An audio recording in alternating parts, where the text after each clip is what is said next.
आमीन। आमीन आमीन। बहुत बहुत धन्यवाद जयबीर चौधरी जी आपको।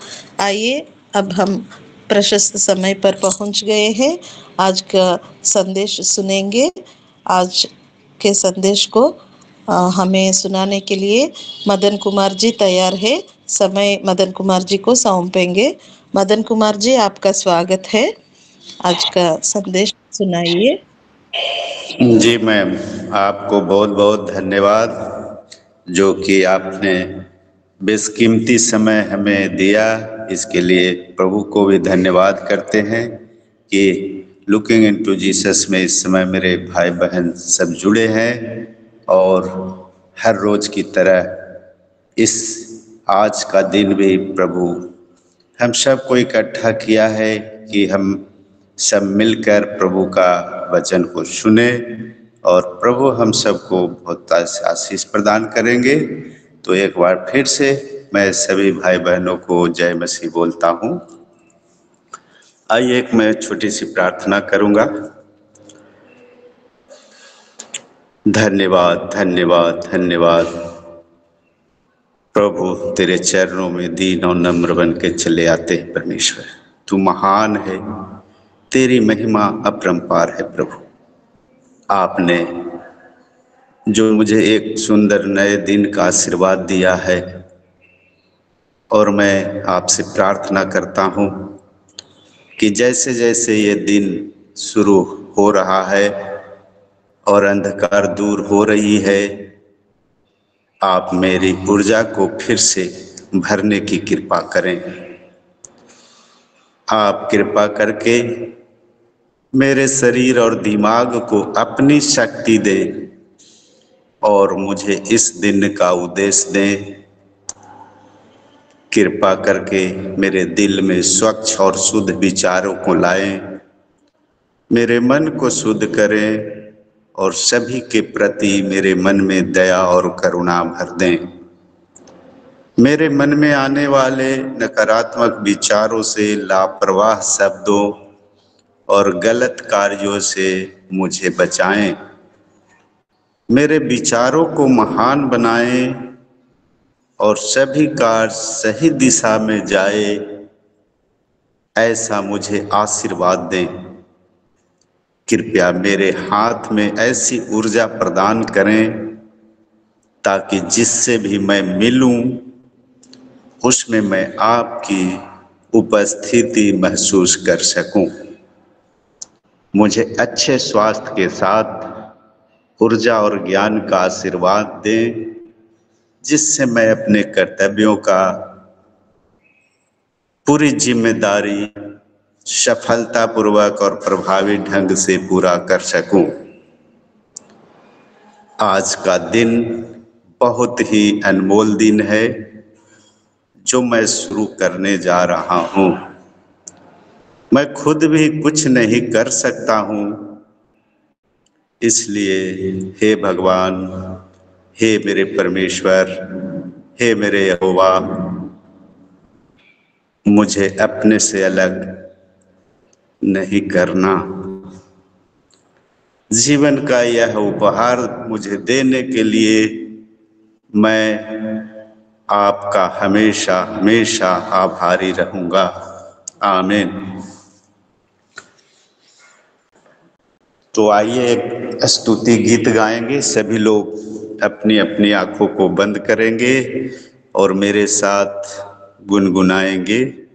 प्रभु आपको बहुत ऐसे आशीष देंगे, प्रभु आपके हृदय में बस जाएंगे। अपनी सामर्थ्य से भर दे, अभिषेक मेरा कर दे। तू आ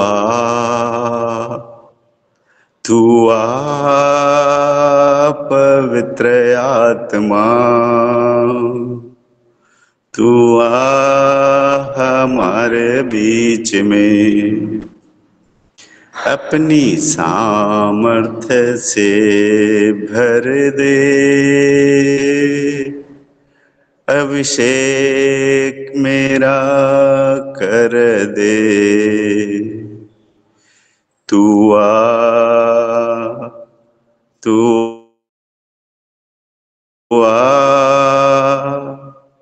तू आ पवित्र आत्मा, तू आ हमारे बीच में। धन्यवाद करते हैं प्रभु, इस समय हमारे बीच में उपस्थित हैं प्रभु। धन्यवाद करते हैं, धन्यवाद करते हैं। जितना भी तारीफ करें प्रशंसा करें कम है प्रभु, क्योंकि आप जगत के ज्योति हैं। इस जगत को प्रकाशमान बनाने में आप ही का हाथ है प्रभु। इस दुनिया वालों को प्रभु जी आप ही चलाते हैं। पिता परमेश्वर आपको धन्यवाद करते हैं, धन्यवाद करते हैं। सारा आदर महिमा यीशु आपको देते हैं। आइए परमेश्वर का आज जो प्रचार के लिए मैं विषय रखा हूं वो है समस्या की चाबी कहाँ है। समस्या की चाबी कहाँ है?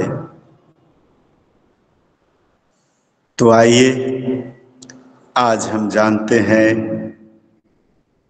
आप में से कितने लोग खुश हैं, आनंदित हैं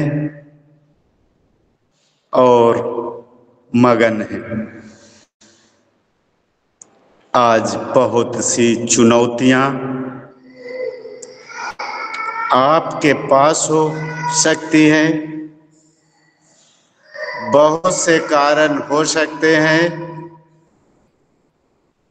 आंसू बहाने के, दुख उठाने के, निराशा के। पर हमारा पिता परमेश्वर सर्वशक्तिमान ईश्वर है। हम कह सकते हैं कि परमेश्वर के पास सभी शक्तियों की भरपूरी है। सभी शक्तियों से युक्त भगवान है मेरा आपका पूरे संसार के। दूसरे अर्थ में हम यह भी कह सकते हैं कि वह अपरिवर्तनीय ईश्वर है, वह अनचेंजेबल गॉड है, वह न बदलने वाला परमेश्वर है। जो एक बार कह दिया वो कह दिया। हमारा प्रभु कहने के बाद उसको टालता नहीं। इतना महान परमेश्वर के चरणों में हम सभी लोग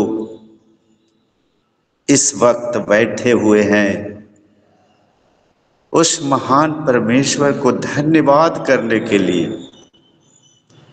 उस प्रभु से मांगने के लिए, क्योंकि मेरा प्रभु सर्वशक्तिमान है, सर्वज्ञानी है और सर्वव्यापी है। आज हमने जो विषय लिया कि चाबी हमारे लिए कितनी महत्वपूर्ण है। विषय है समस्या की चाबी कहाँ है, तो उत्तर इसमें जो मैं पढ़ूंगा उसमें मिलेगा, जो मैं बताऊंगा उसमें मिलेगा। चाबी हमारे लिए कितनी महत्वपूर्ण है।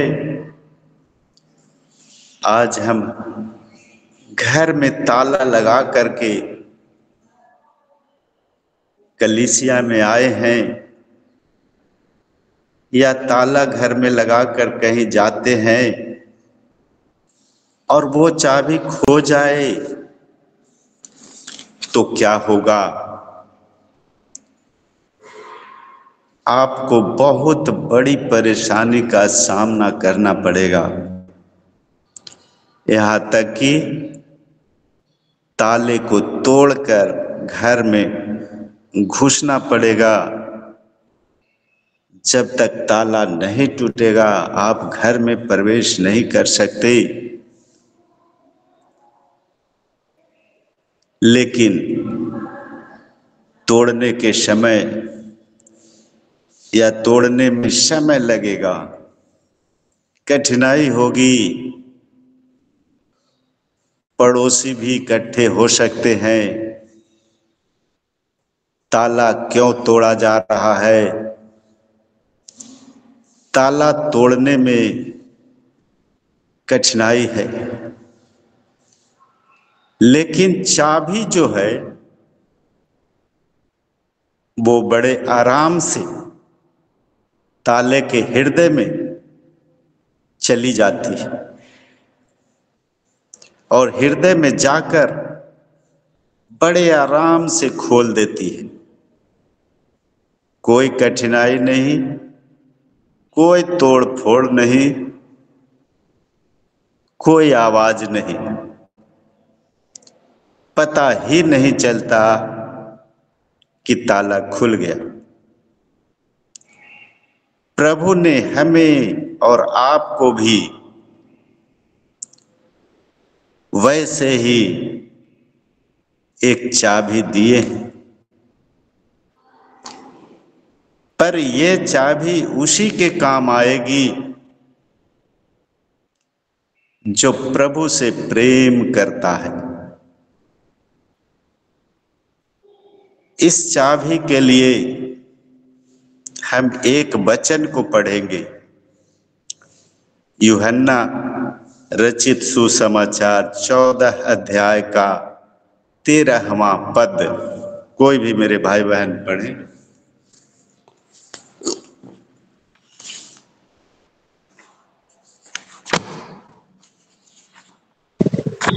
मैं तुमसे सच सच कहता हूँ कि जो मुझ पर विश्वास रखता है, ये काम जो मैं करता हूँ पास्टर 14 का 13, पास्टर यूहन्ना 14 का 13 पद। जो कुछ तुम मेरे नाम से मांगोगे वही मैं करूँगा, कि पुत्र के द्वारा पिता की महिमा हो। आमीन।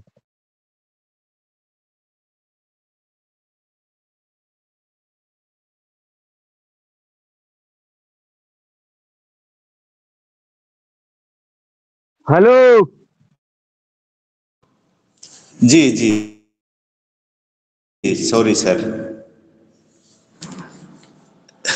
माफ कीजिएगा, मेरा म्यूट हो गया था। जब आप पढ़ रहे थे तो मैंने म्यूट कर दिया था, तो इसके लिए हम क्षमा चाहते हैं।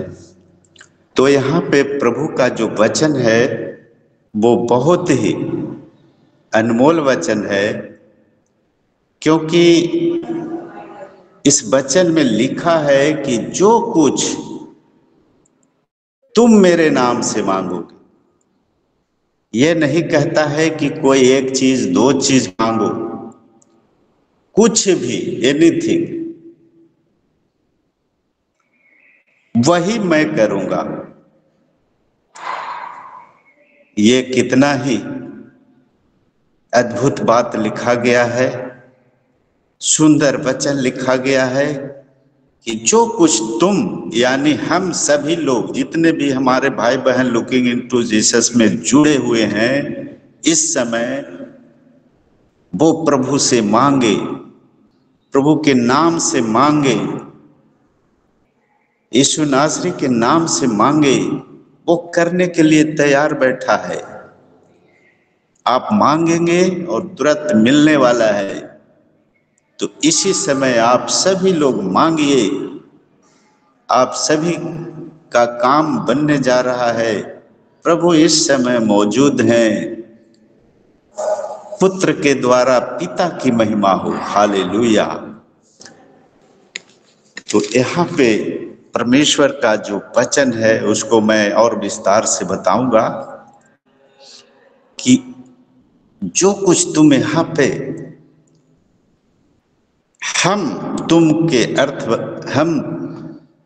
तुम यहाँ पे जो लिखा है तुम के अर्थ बताना चाहते हैं। यहाँ पे जितने भी पास्टर हैं, विश्वासी हैं, यहाँ पर जितने भी नाम इस लिस्ट में आया है लुकिंग इनटू जीसस में जुड़े हुए समस्त भाइयों एवं बहनों सभी आते हैं, तो आज आप और हम सभी लोग ईसा मसीह के नाम से मांगेंगे वही परमेश्वर आपके लिए मेरे लिए करने जा रहा है। हालेलुया। इसलिए आज आप सभी लोग परमेश्वर पिता से मांगिए और प्रतीति कर लीजिए कि मेरे लिए वो काम हो चुका है। हालेलुया, हालेलुया, आमीन। अगर आपको बहुत ज्यादा बाइबल का ज्ञान नहीं है, जो कि होना चाहिए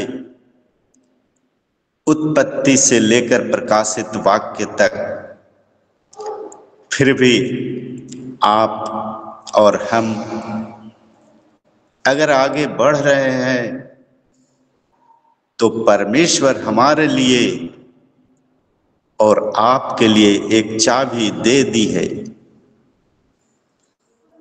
परमेश्वर हमारे लिए और आपके लिए एक चाबी दे दी है, तब भी हम प्रभु में कम रुचि रखते हैं, उसके साथ कम समय बिताते हैं,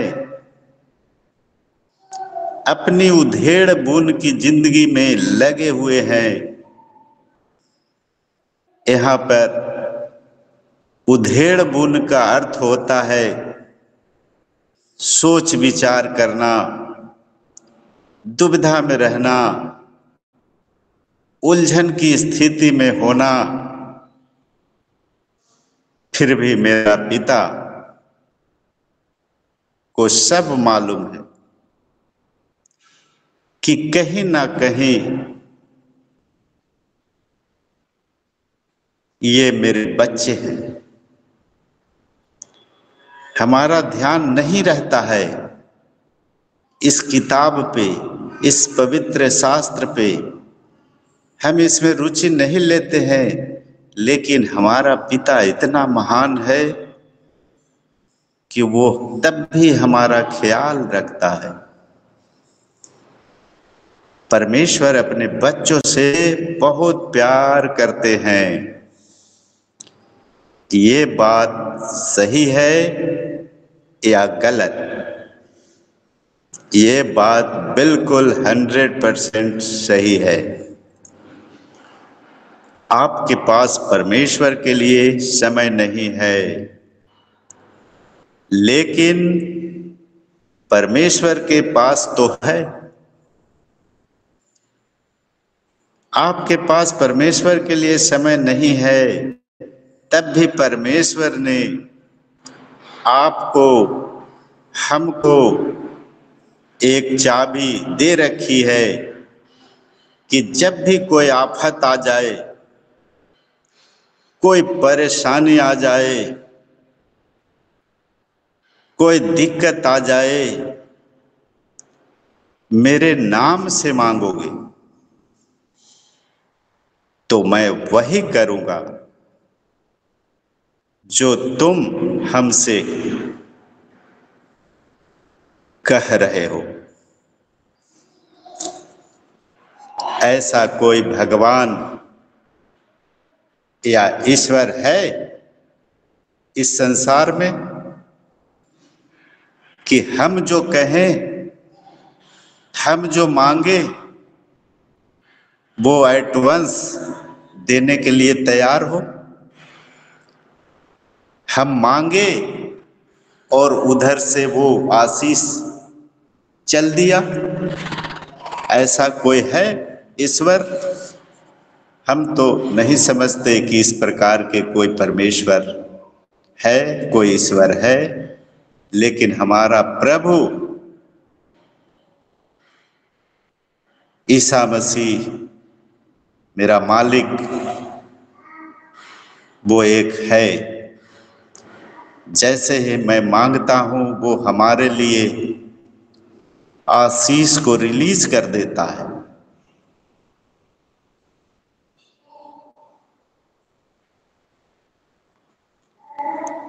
हमारे जिंदगी में इसका क्या महत्व है? क्यों हमें इस नाम के आसपास रहना चाहिए? इस नाम में ऐसा क्या है जो आपके लिए, हमारे लिए जरूरी है? आइए जानते हैं एक वचन के द्वारा। पढ़ेंगे निर्गमन की पुस्तक, उसका 17 अध्याय का 15वां पद को।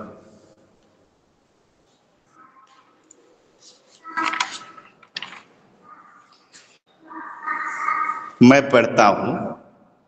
तब मूसा ने एक वेदी बनाकर उसका नाम यहोवा निसी रखा। यही परमेश्वर का वचन 17 अध्याय निर्गमन का 15वां पद में लिखा है। तब मूसा ने एक वेदी बनाकर उसका नाम यहोवा निसी रखा। यहोवा निसी का अर्थ होता है प्रभु मेरा ध्वज है। क्या है? प्रभु मेरा ध्वज है। ध्वज के मतलब है वो खड़ा रहता है, चट्टान है।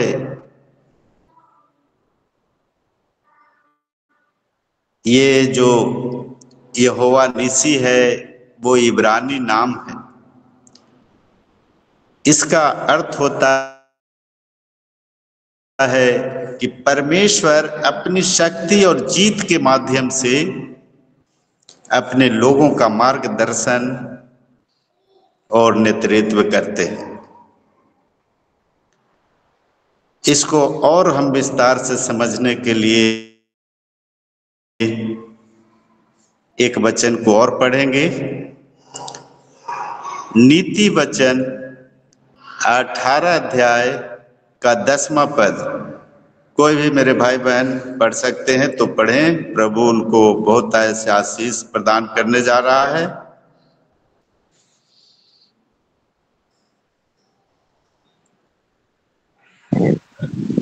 नीति वचन यहोवा का नाम दीर्घ है। धर्मी उसमें भाग करके सब घटनाओं से बचता है। आमीन आमीन आमीन। प्रभु इस वचन को पढ़े जाने पे बहुत आयत से आशीष दे, आपको स्वस्थ एवं निरोग रखें और आपका पूरा परिवार आनंदमय जीवन जिए। यहोवा हमारा दृढ़ गढ़ है। क्या है?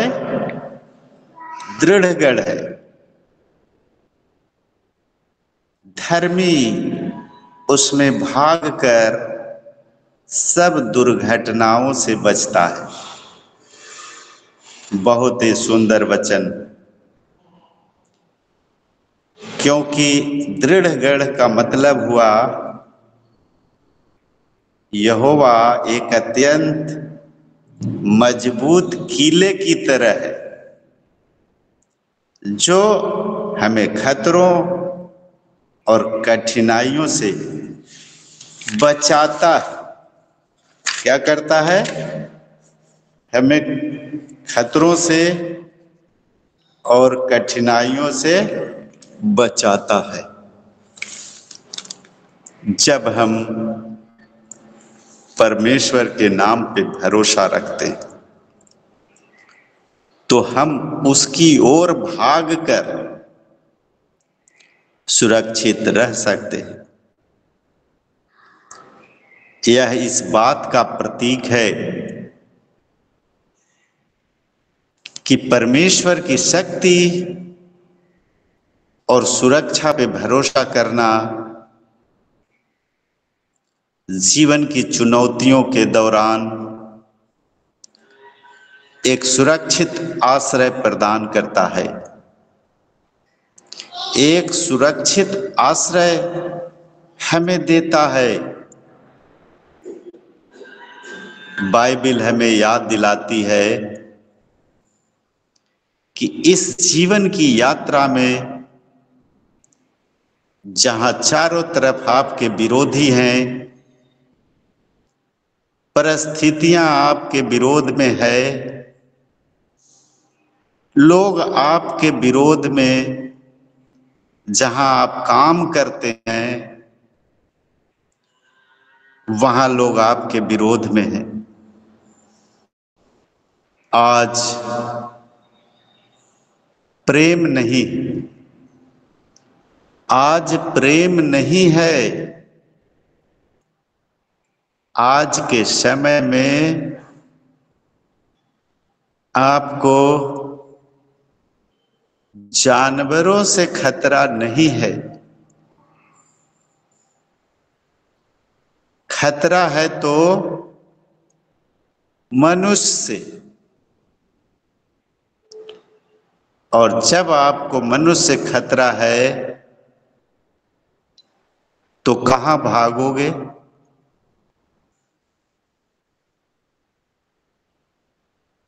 जब मनुष्य आपके विरोध में होगा,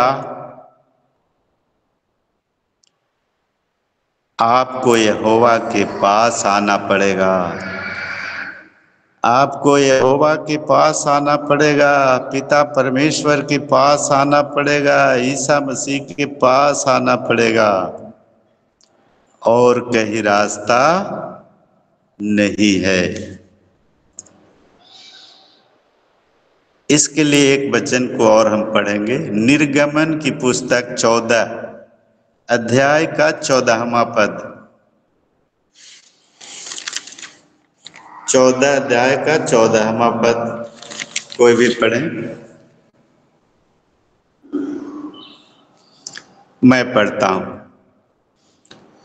यहोवा आप ही तुम्हारे लिए लड़ेगा, इसलिए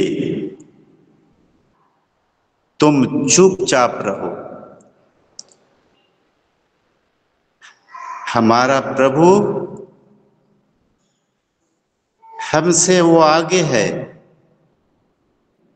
हर एक काम में, हर एक अच्छी या बुरी परिस्थितियों में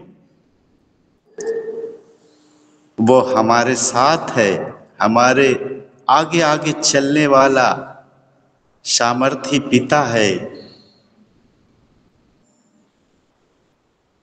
इसलिए ये वचन है, लिखा है, यहोवा आप ही तुम्हारे लिए लड़ेगा, इसलिए तुम चुपचाप रहो। जो उसने कहा है वो पूरा करता है। उसने धर्मी को आशीष देने की प्रतिज्ञा की है। उसने आपके खेतों को, आपके व्यापार को बढ़ाने की प्रतिज्ञा की है। आपकी संतानों को आशीष देने की प्रतिज्ञा की है। आज आप आइए और उसके नाम से मांगिए। जो चाबी आपको दी गई है आप उसे लेकर जाएंगे। हालेलुया, आमीन। इसी के साथ मैं अपनी वाणी पे विराम लगाता हूं और आगे के कार्यक्रम को बढ़ाने के लिए हेम श्री मैम जी के हाथों में सौंपता हूं। धन्यवाद। आमीन। आमीन आमीन आमीन। बहुत बहुत धन्यवाद मदन कुमार जी, श्रेष्ठ वचनों को आज आपने सुनाए हैं। साजन कोशी जी, जय मसीह की। आप प्रार्थना करेंगे? जय मसीह की, जय मसीह की। जय जी। धन्यवाद प्रभु, धन्यवाद प्रभु। अच्छे दिन को सुबह समय से पहले जागृत अवस्था में लाकर मुझे अपनी चाबी ढूंढने के लिए तैयार किया, तत्पर किया, संभाला, आशीषित किया। यस लॉर्ड, धन्यवाद प्रभु। आपके पवित्र दास मदन जी के द्वारा ये जो मसीहत की चाबी है, अगर किसी की खो गई है तो वो मिल जाए, और किसी की चाबी ताले में सही तरीके से नहीं लग रहा तो कैसे लगेगा?